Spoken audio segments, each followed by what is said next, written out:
What's good, everybody? What's good, everybody? What's good? It's your boy Holiday.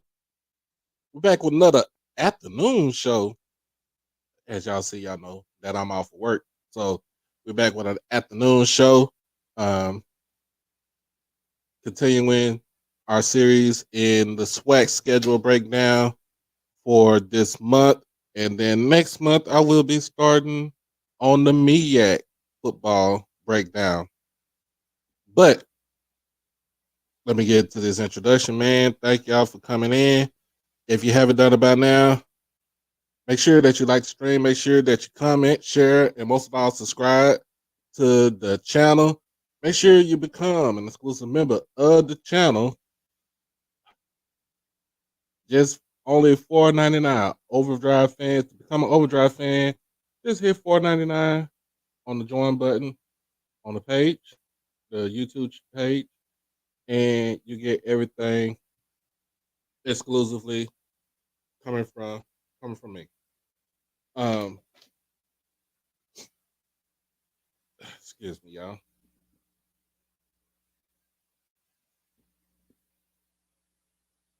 I know a lot of people is at work right now. I know a lot of people are doing other things right now. But like I said, I am happy and I'm glad that you decide to grace the channel and to continuing to support your guy in all the endeavors that I do. But let's get started with what we got, why we're here today.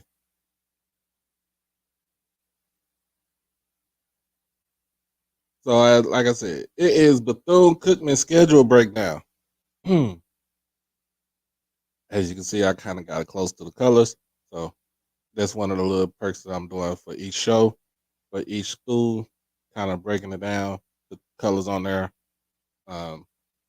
Just still let you know, I'm still true blue JSU all day, every day. But I know there was a lot of turmoil going on at Bethune Cookman in the last 2 months. Haven't heard anything bad come from the school. So, but that does not excuse the fact that the school still needs help when it comes to having, when it comes to the funding. That's all it is, to fund and make sure that the kids are well taken care of because at the end of the day, they are the customers, you are the business, and you're supposed to provide your customers with great customer service and great business. So, other than that, we're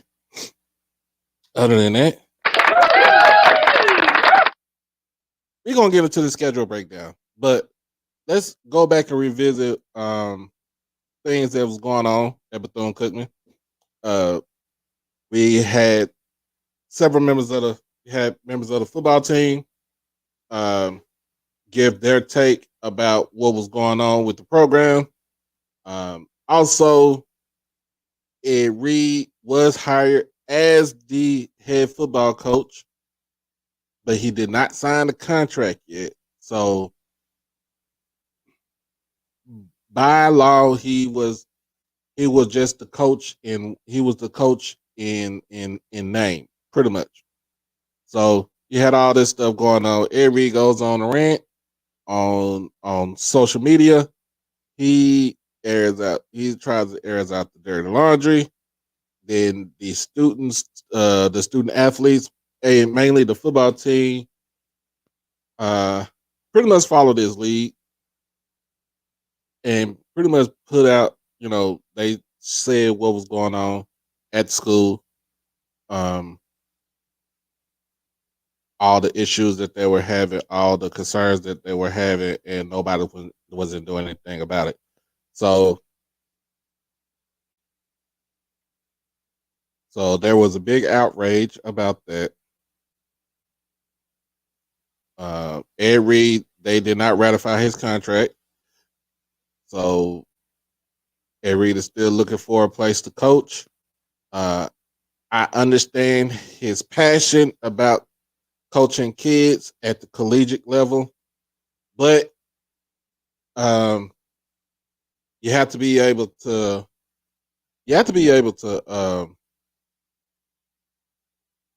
be media savvy. To put it just like that, media savvy. So, and I want to put this out there uh, for anybody that's listening, um, that's Bethune Cookman alum or employee or anybody that's board of trustees or whatever. I am not trying to rain on the parade of Bethune Cookman University. My involvement was to shed light about what's going on and to give solutions to make sure that the problem is solved. My my take was never to be a lightning rod, but it was to make sure the kids are taken care of because this is all we're this is what this is for. All for the kids. So I just want everybody to understand that. I just want people, administration, uh, the BOT, the interim president, understand that this is that my whole initiative is to make sure we find solutions to the problem and make sure that we act on those same solutions that we found, that we found, and to make Bethune Cookman a better place for kids to come that's there now and that's going to come in the future. We do not need any any of our institutions to be shut down or to be run amok into the ground. We need all of our institutions to be thriving. We need all of our institutions to be committed. We need all of our institutions to be excellent in providing education and good, wholesome, athletic competition to our students, administration, alumni, and the fan base. That is my whole spiel right there. So just let everybody know that. I'm just gonna let everybody know. All right. But we just gonna get into it, y'all. All right, we just gonna jump right into it. So, yeah, look, it's been a minute since I did it. My schedule breakdown has been over a week and a half, so I'm back on it. Bethune Cookman did finish last in the Eastern Division of the SWAC conference. Let me see, make sure.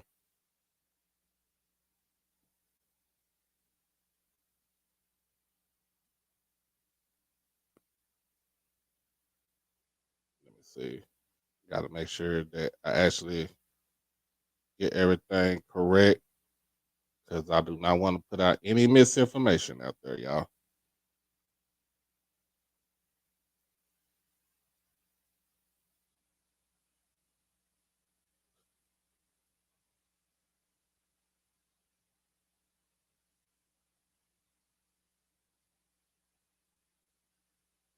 Oh my goodness.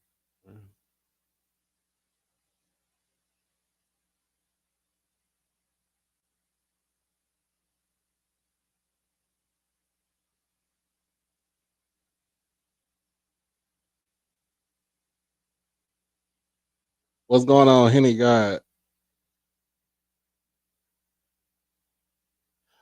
DJ Gemini, I listed to the students. My whole thing is never to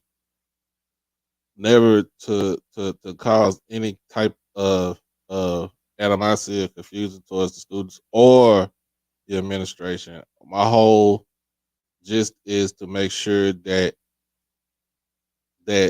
solutions are are made and and make sure that um, students are taken care of. The students are taken care of. That's my whole. That is my whole gist of it. I'm not wanting to say there was money missing because we don't know if money was missing. We don't know anything. But my whole thing is we don't know. Like is what people will say, but we don't know anything. We do not know anything. Like so, I don't want to put out any type of misinformation out there where it gets people canceled. That's my whole thing. That's my whole thing.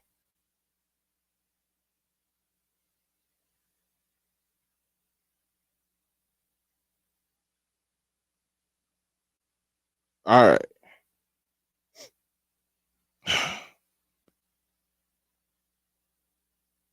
That is true, Shay. They we know that states do lie, but I'm not. What I'm saying is, I'm just want to be a catalyst for students if they have any type of issues or concerns. They come on here. They can air out their differences. We find solutions to the problem, and we execute those solutions um, to the fullest. That's that's all I am. That is all I am.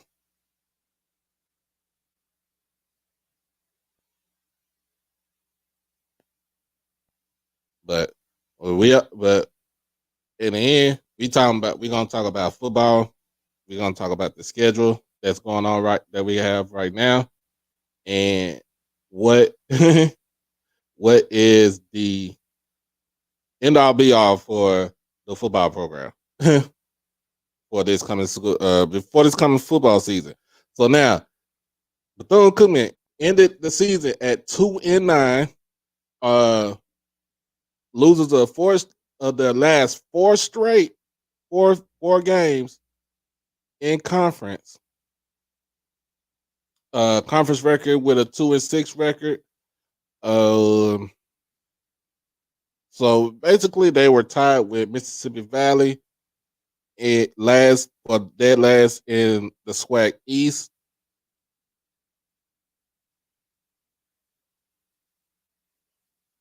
And pretty much, um, you know what happens when you have back-to-back losing seasons. Most of the time, you're gonna get your coach. You know, your coaching, your head coach is gonna get fired.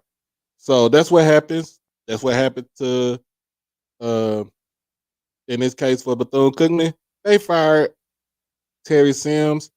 Terry Sims was at the helm since 2015 when they were still in the MEAC. They had some successful seasons, and I think soon as they joined the SWAC, that's when the bottom the bottom fell out. As soon as they joined the SWAC, the bottom fell out because they were still competitive in the MEAC. Once they joined the SWAC, it fell from under them. But but from what they did, all the stuff that was going on towards the end, um, they made a hire in coach in Ed Reed from the University of Miami.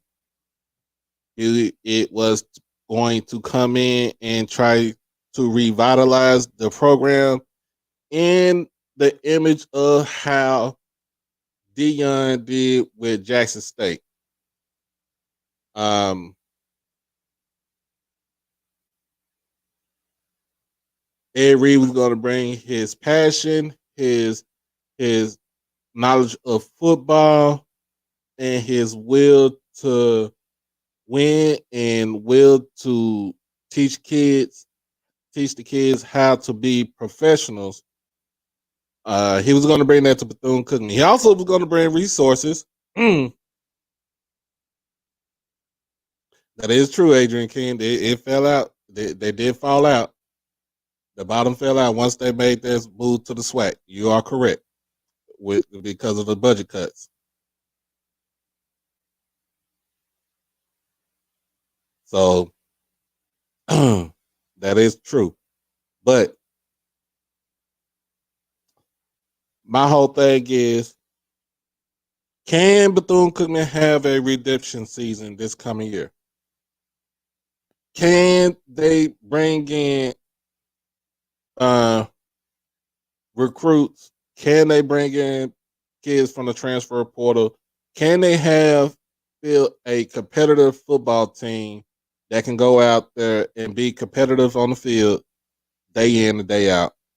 That is the questions that needs to be answered. After everything that happened in January, coming in early February, Bethune Cookman hires former BCU player and former FAU assistant coach Raymond Woodie. Raymond Woodie was pretty much under Willie Taggart almost every stop. And so when I'm saying almost every stop, I'm saying almost every stop. I'm saying he was there when he went to Oregon. I'm saying he was there when he was at Florida International. No, South Florida. He was there at Florida Atlantic. He was there at Florida State. He didn't run with him when he went to Colorado. And we all know Willie now just left Colorado, and he is going to be the running backs coach for the Baltimore Ravens now. So he pretty much kind of elevated himself up from college all the way to a position coach in the NFL, which is pretty much remarkable.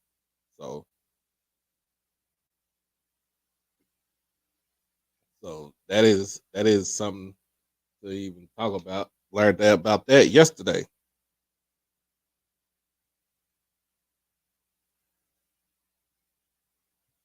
That's what I'm talking about, Gemini. We got to find these solutions. We want to find these solutions so we can get this, you know what I'm saying? We try to get this done. I don't know if he will be able to get resources, but you got to use that mouthpiece to get what you need to get for your kids and for your program. So, hopefully he's out there doing a barnstorming tour, trying to get the resources, trying to get the necessary funding for the football program. Because these kids need it. These kids need it. They need a fresh start. They need a fresh face. Understandably so. I know they want to have Ed Reed as their coach. That was the main goal of, for the football program to do the,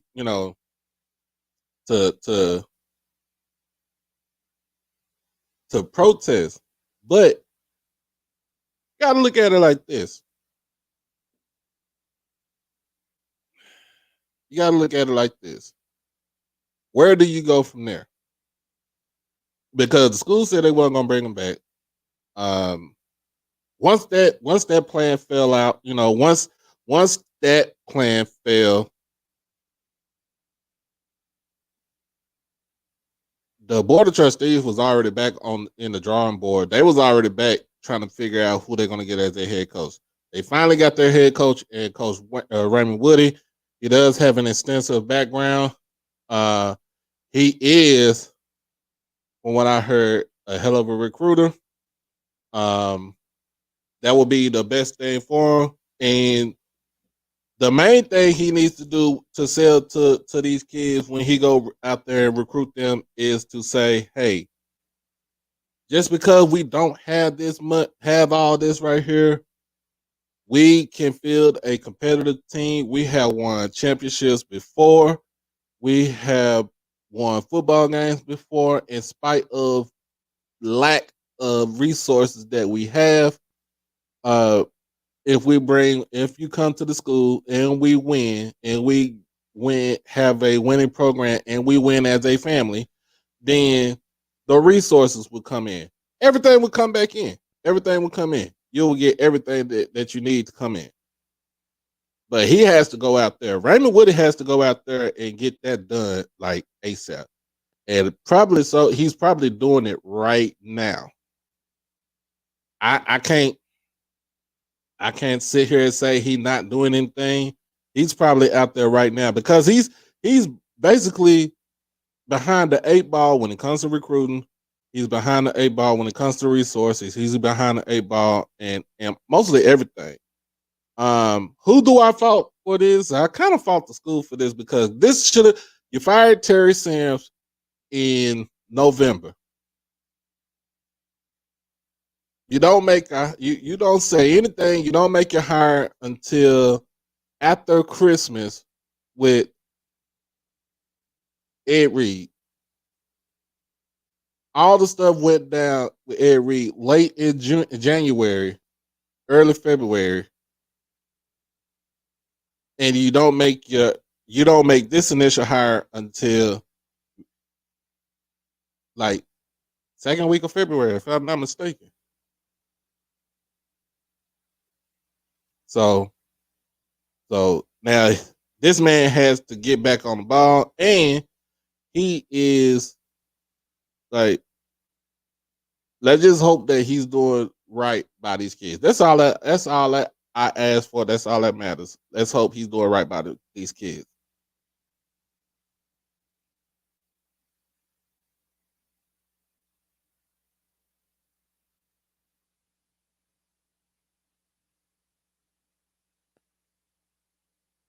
Now, I understand what you're saying. I understand. I understand. I feel you, bro. Belvin Perry is the big problem. That's the big problem. But until that happens, man, it, you just got to try to do it and get it out the mud.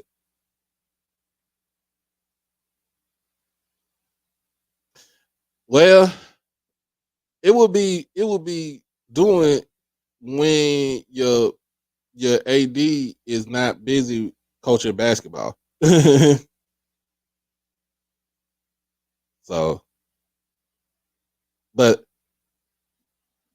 we that's another man. Look, that's gonna be another show for another day, right there, man.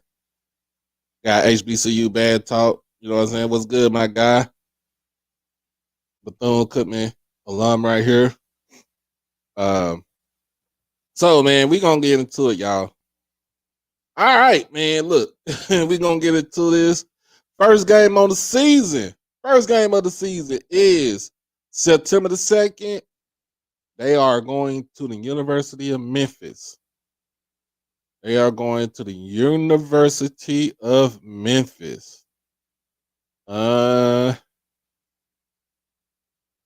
I am about to pull up, see what their record was last season for Memphis.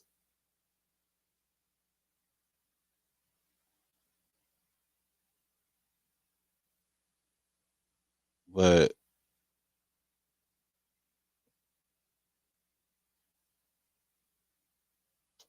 University of Memphis last season was 7-6, meaning they did go to a bowl game last season. Um, they were 3-5 in the American Athletic Conference. But I'm going to say this. Um, Memphis is a hard team to beat, especially when they're at home and especially when they clicking on all cylinders. Bethune Cookman, my whole thing is go to Memphis, make sure none of your players get hurt, get out of there, get your money, get back to Florida. All right. That is that's your MO for this game. for your first 2 out of 3 games. That's your MO. Go in, make sure none of your players get hurt. Get out of there and get your money. Go back to the drawing board for the next week. Yeah, they got hits. I'm more of their offense, but the defense is to me is kind of suspect. Um, but that is what's going on. I mean, you're gonna start off the season with an L. I'm not saying that to be funny, but you're gonna start the season off with an L, y'all. Next on the list, Savannah State. Now, Savannah State is Division II SIAC. They had a decent, I think I had a decent season last year. Had a decent season last year. Let me see. Let me make sure.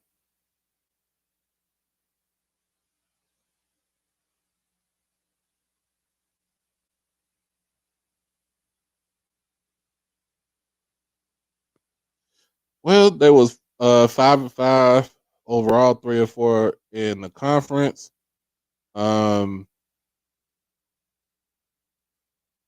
This is Savannah State that plays in the same division of the SIAC with Benedict College, who was pretty much undefeated throughout the whole season.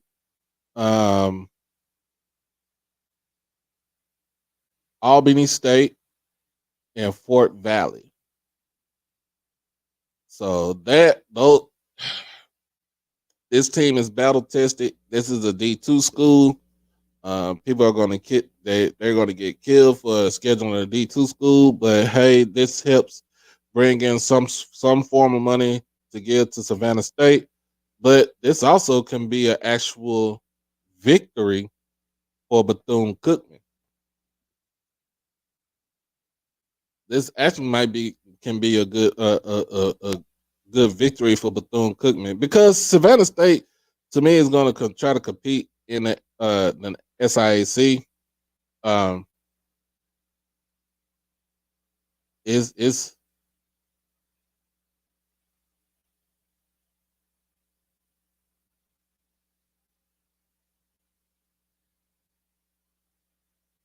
but I got Bethune Cookman with a win right here. I got Bethune Cookman. I got Bethune Cookman with a win against Savannah State. Now, next on the list is the University of Miami. They have their turmoil going on right now. Mario Cristobal had his first season with Miami after coming from Oregon. They have their own turmoil going right now, but it doesn't change the fact that you're going to lose this game also. So, like I said, understandably so, go down to South Florida. Make sure your kids don't get hurt. Get your money and go back to Daytona. All right. Be prepared for the next game. So going at 1-2 right now. All right. Next on the list is Jackson State. Okay, last season Jackson State comes in. That this game was played in Jacksonville, Florida. It wasn't due because of the hurricane. It was due to because they had already made obligations to play this game in Florida. I mean, in Jacksonville. Jacksonville is a big alumni base, from what I heard, for Bethune Cookman, and this was a chance for both schools to play in an NFL in an NFL stadium, actually NFL stadium. Even though I understand Bethune Cookman was going to be playing when they play Miami, that's an NFL stadium. The Hurricanes share the field with the Dolphins. So I'm gonna be honest with you. let me hold on. Let me finish this up. So last season, this game was a 48-8, 48-8 whitewashing, courtesy of Jackson State University. Whitewashing from Jackson State University. I do not see anything changing I do not see anything changing from last season to this season. BCU will lose this game. Then this game is played in Jackson, September the 23rd. This is a game in Jackson. I see Jackson State winning by at least 3 touchdowns in this game. And this is all, and I'm just letting everybody know, this is all speculation. This is like a way too early scenario prediction. We don't know who the quarterback is going to be. We don't know what who his coaching staff is, and the recruits and the kids that they recruit. We don't know how this all gonna pan out. But this is just a basically a way too early prediction. So I'm still gonna say Jackson State by 3 touchdowns. Last time they was in Jackson, Jackson State beat Bethune Cookman 42 to, I think it was 42 to 21.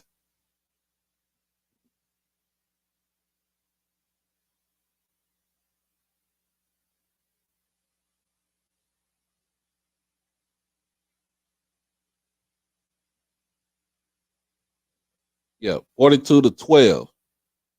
The last time they was in Jackson. The last time they was in Jackson, it was 42 to 12, Jackson State.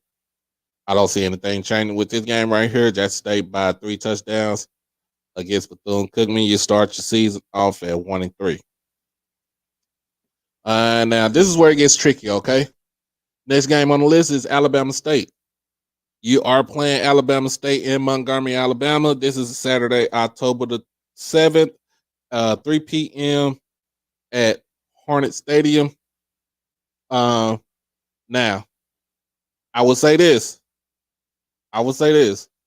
Depending on how Alabama State does with what they do with their quarterback situation, that is going to be the end all be all.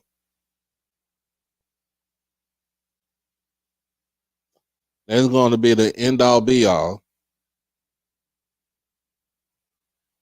for Alabama State, because you don't know what the quarterback situation is going to be. You don't know what I mean.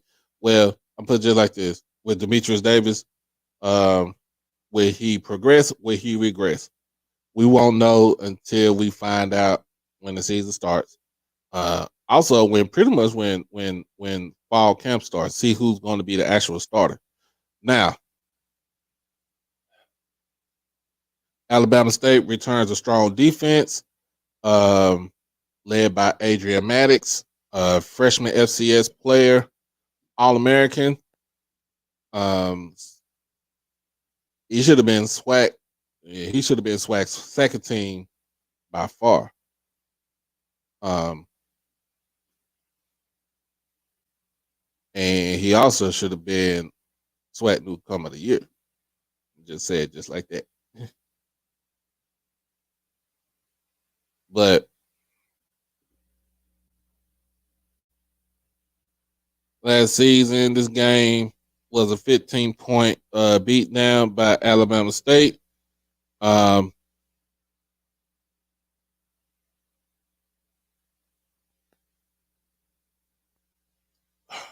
have lost the last 2 against Alabama State. I don't see anything changing. Alabama State wins by, I get you right there. You read my mind. You read my mind. They will win by 1 touchdown. They will win by 1 touchdown. So we're starting off at 1-4. All right. Next, look, we going about this real fast. Next on the list, Texas Southern University. This is your homecoming, October the 14th. This is going to be in Daytona. This is your homecoming. This is your homecoming. Texas Southern comes back. They return their dynamic quarterback in Andrew Body. They return most of their running backs. They return the receivers. They have, like I said, Texas Southern has probably like 40 or 50 freshmen, sophomores from the year before.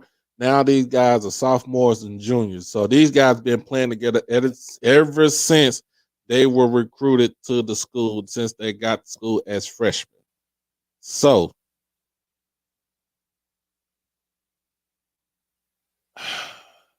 depending on how Texas Southern plays, and depending on how Bethune Cookman defense plays, and if they can actually stop Andrew Body, and Cookman can actually score points when needed, and they can also score in the red zone, because that's another problem that Bethune had last season too, scoring in the red, scoring red zone opportunities.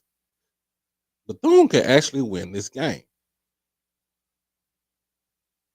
Bethune can actually win this game. I don't think they would, but they can actually win this game, because you don't want to lose on your homecoming. You don't want to lose on your homecoming. All right. So I'm gonna go off on the limb. I'm gonna go out on a limb. I have Bethune Cookman beating Texas Southern probably by a field goal. They'll probably beat them by a field goal.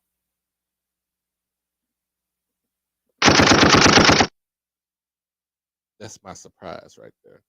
So we got a 2-4 record, 1-3 in the conference. So we all, this is all this. Like I said, it's all speculation. All right,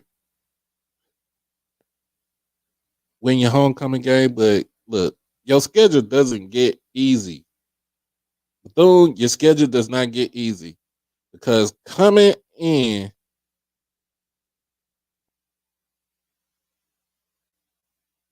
is Southern University. Let's look at the history about Southern University. Between the last time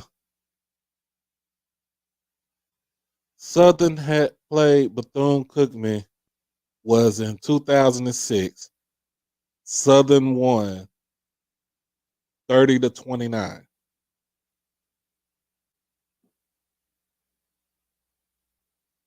That is the last time Bethune Cookman had played Southern. So Southern falls on the schedule for Bethune, and this game is not going to be easy.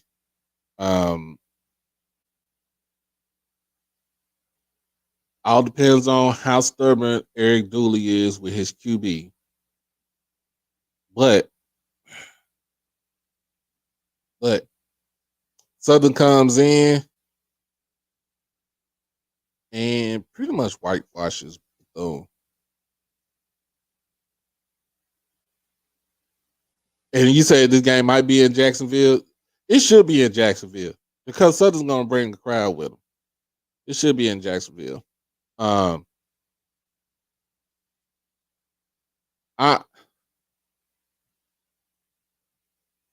this game should be in Jacksonville, and it'll be a good game to watch. But like I said, depending on Eric Dooley's stubbornness, if they're losing and he doesn't change the QB, I give Bethune Cookman a slight edge in this game, but if the QB is on point, if he's on fire, then Southern's going to win this game, and they're going to win by at least 14.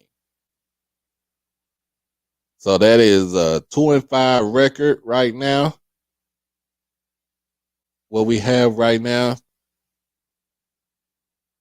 And next on my list, next on the schedule is Grambling. Now, this is October the 28th.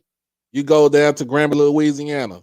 Everybody says it is hard to win at the hole in Grambling.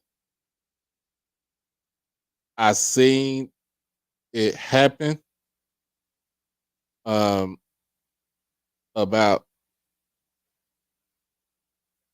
winning at this place, but I'm gonna say it just like this.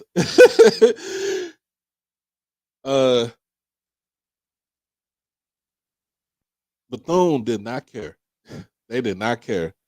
Bethune came in and pretty much they didn't leave from the beginning, but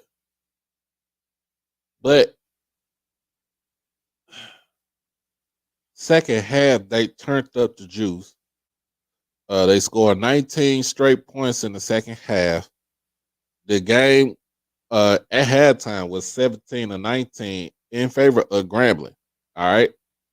I think this is one of the games where this had to be the game where Grambling basically kind of got the G back on their helmets because they felt like they earned it. But you might want to take that G off your helmet because Bethune Cookman is going to win this game. Hey, DJ Gemini, last season, it wasn't no feeling sorry for Bethune when they played last season. When they played last season, Bethune gave them the beats. Gave them the beats. So I give the slight edge to Bethune Cookman. Not gonna be a blowout like we saw last season, but it's gonna be a competitive game. Like I said, it's hard to win at the hole in Grambling, but Bethune is gonna actually win this game. So I got them. Like, thank you, sir, for keeping up with me, man. 3-5. They'll be 3-5 after this game. Next on the list, we got Mississippi Valley. So now, thing with Mississippi Valley,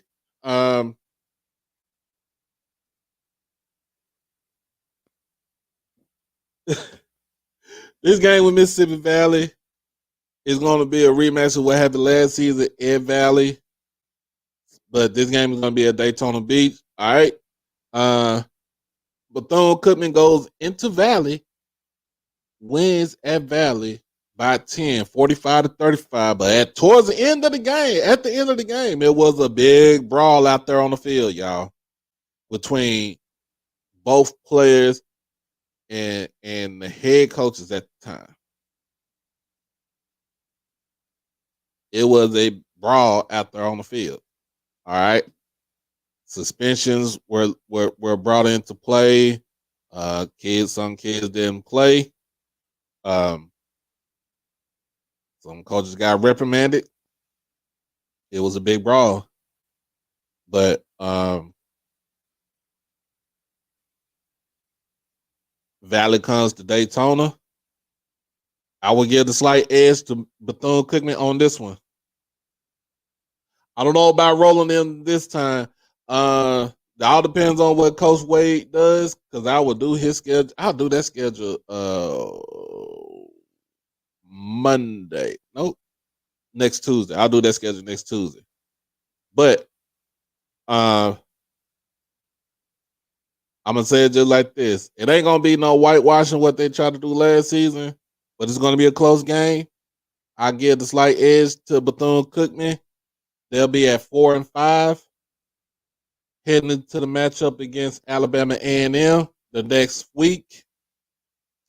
That's November 11th. That is Senior Appreciation Day for those that's going to go to the games. Go and celebrate all the seniors' accomplishments. Last season, this game was played in Alabama. It was played in Huntsville. A&M comes out with a 35-27 victory against Bethune Cookman. This game was tied at 14 apiece at halftime. A&M scores 21 in the second half. Bethune Cookman scored 13 in the second half. Just didn't have enough left in the tank at the end of the game, which would have been a big victory uh, for Bethune Cookman if they would have gotten a playoff and probably went for 2 points. But Alabama A&M comes in. They came in with victory against Bethune Cookman last season, 35-28.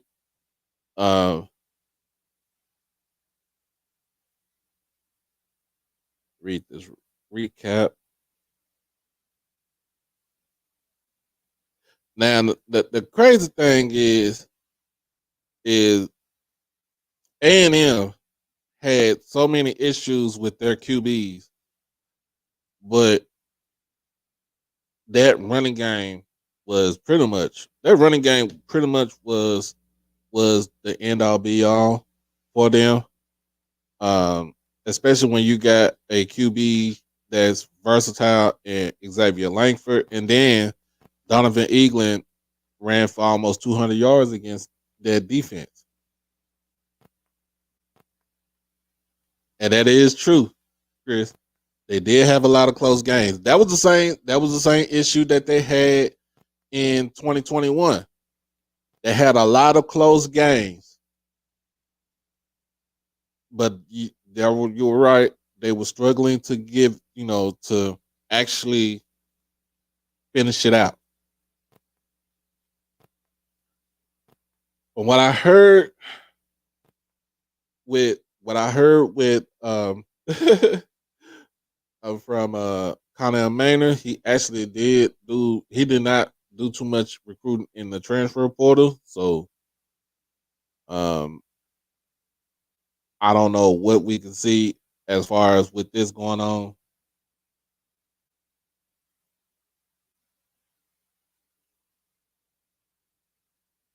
I won't see them at 5-5, but this game will be close like it was last season. This game is a toss up. This game is a toss up game right here. But if Bethune Cookman wins this game, it's going to be close because, like I said, is like we all said, their games were very close down the wire. They didn't have enough in the tank to finish out. But if Alabama A&M have the same issues with QB like they did last season, I'm looking for Bethune to actually win this game again, or win this game right here. Look at it, 2021. They only lost. They played A&M in Daytona in almost a damn near monsoon, and they only lost the game by 3. They only lost the game by 3. They were very competitive against Alabama A&M. Now I'm gonna go out there on the limb and say it like this: they'll probably beat Alabama A&M by at least a point or a field goal. They won't blow them out, but they'll at least beat Alabama A&M. I will have Bethune going 5-5. I'm giving them the benefit of the doubt. But like I said, this is all early prediction. This is all speculation. We won't know until everything, till all the rosters are finalized and who's going to be on the coaching staff. So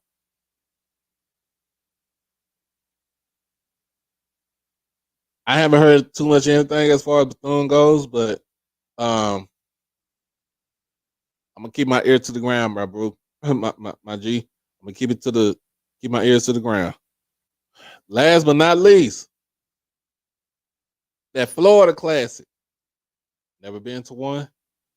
I want to go to one. I heard that everybody named Mama be there. This is November the 18th over at Orlando, Florida, Camping World Stadium. Last season games was they lost by 21. Pass up the sticks.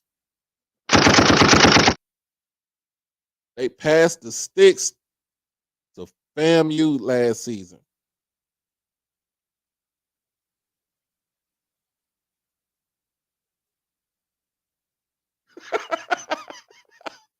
Come on, bro.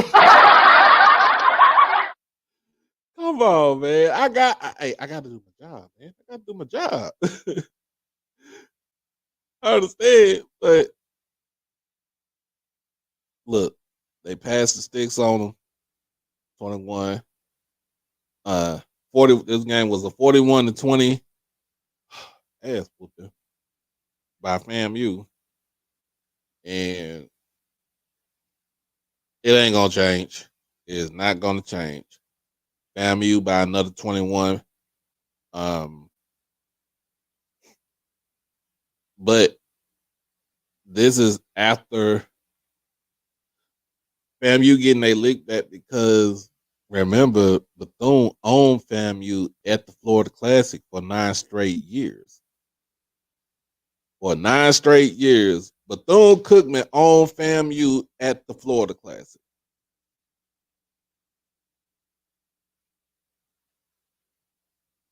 Hmm. For 9 straight years, Bethune Cookman owned FAMU at the Florida Classic. Bethune, Florida, FAMU was like, look, I get my lick back. Y'all not gonna be bullying me no more like this. And they did. And it's not gonna change until, until probably like a second year.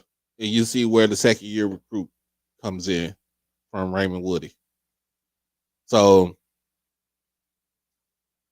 no SWAC championship, but a better season. I have you having a better season that you had the last 2 years. Um, End of the season at 5. I got you end of the season at 5, either 5, 4, and 7, or 5-6. It's to me, like I said, the Alabama A&M game is a huge toss up. But I actually got you going either 5-6 or 4-7. Like I said, it's better than what you had for the 2 previous years. All right. And that is my PowerPoint session for today, y'all. But anyway, man, I thank y'all, like I said, I thank y'all for rocking with me today, this afternoon. If you haven't done it by now, I still am doing fundraising for Bethune Cookman Athletics. My goal is to raise $2,000 by March, even though I understand that other people are bringing in bigger money.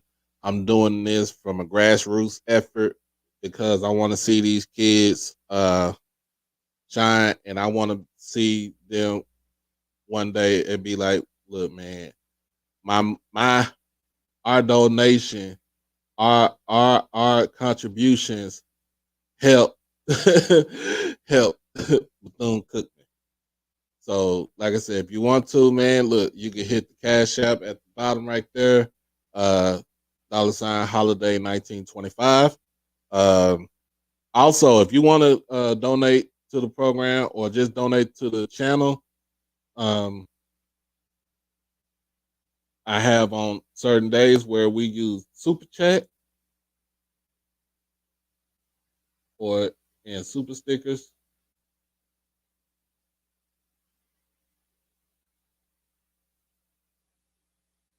super chats, super stickers, man, that goes into the channel. It doesn't go in my pocket. It goes back towards the channel to help improve the channel and all the functions, basically with equipment. Because everything I do, I spend everything, all my money out of my own pocket.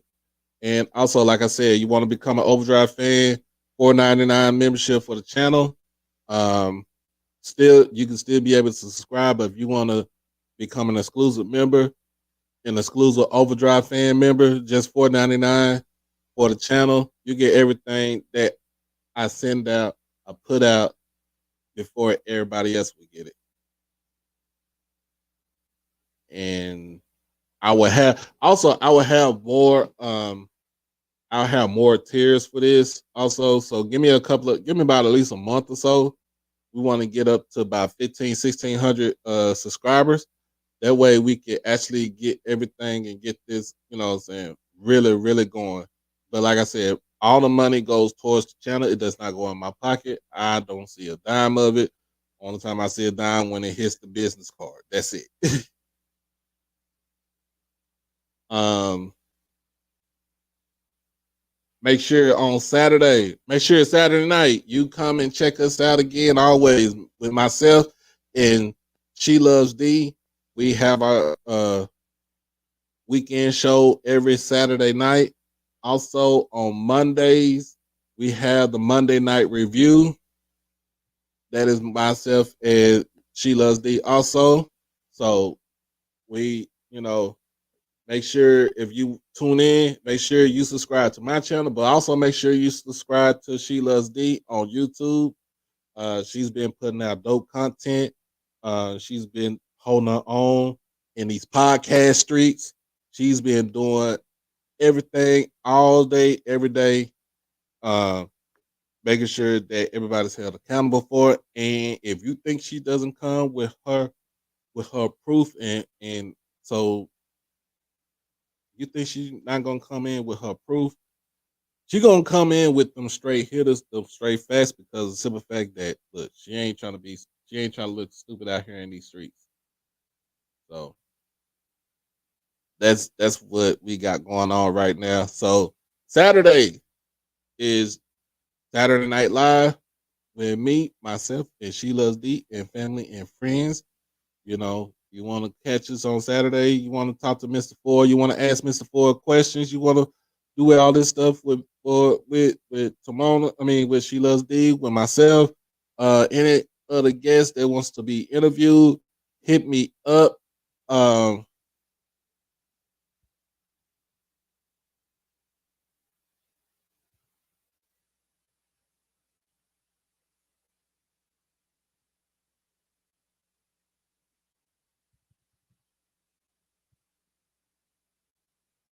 Hit me up right here at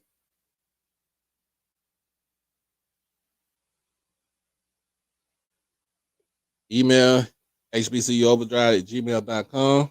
So if you got any ideas, if you got any suggestions, you got anybody that wants to come on to the show, that wants to be interviewed, just let me know. Hit me up, or you can hit me up on social media at Twitter at HBCU_overdrive, or on Instagram at the same HBCU_overdrive. So,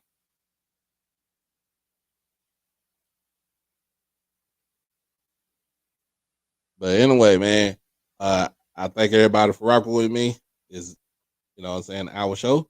Um, Hopefully I'll come back on tonight, try to see what we can kind of discuss and everything. If not, you will see me on Saturday night with She Loves D, where we go around the MEAC and the SWAC. We talk about the HBCU Legacy Bowl on Saturday. That's in New Orleans. Also talk about the USFL and the draft and the HBCU players that got drafted to the USFL. And what does this mean for their not contribution, but for their status for the NFL draft? That will be all on Saturday night.